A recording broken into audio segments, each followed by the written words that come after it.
After a 33-year leave of absence from his alma mater, I am pleased to present to you Dr. William Gates.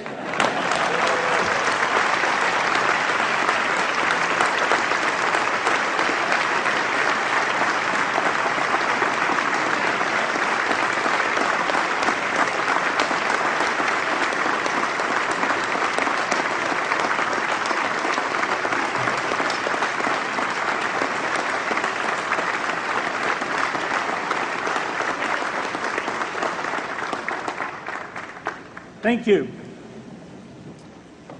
President Bach, former President Rudenstein, incoming President Faust, members of the Harvard Corporation and the Board of Overseers, members of the faculty, parents, and especially the graduates.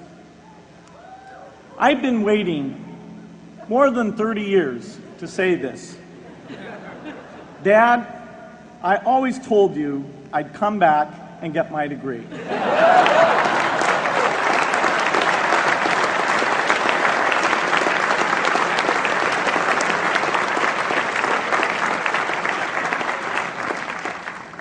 I want to thank Harvard for this honor. I'll be changing my job next year, and it will be nice to finally have a college degree on my resume. I applaud the graduates for taking a much more direct route to your degrees. For my part, I'm just happy that the Crimson called me Harvard's most successful dropout. I guess that makes me valedictorian of my own special class. I did the best of everyone who failed. But I also want to be recognized as the guy who got Steve Ballmer to drop out of business school.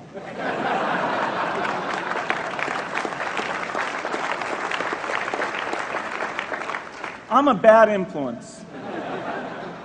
That's why I was invited to speak at your graduation. If I'd spoken at your orientation, fewer of you might be here today.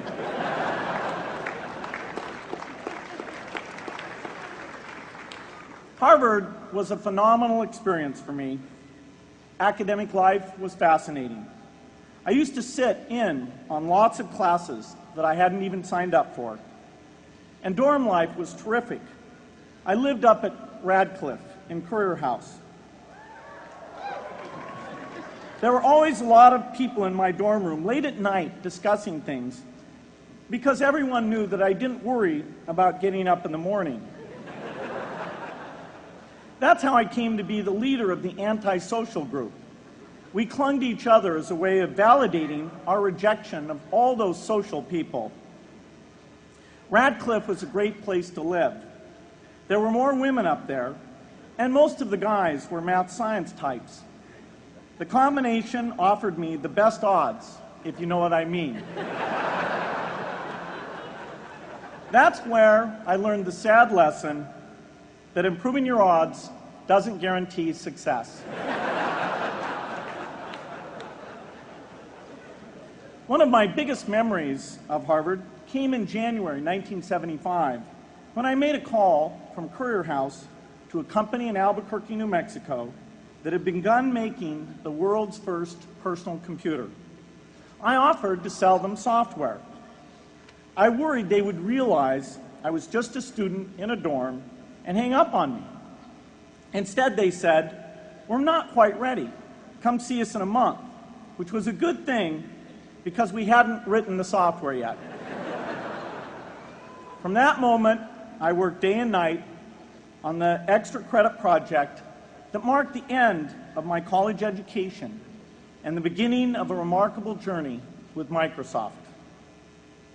What I remember above all about Harvard was being in the midst of so much energy and intelligence. It could be exhilarating, intimidating, sometimes even discouraging, but always challenging.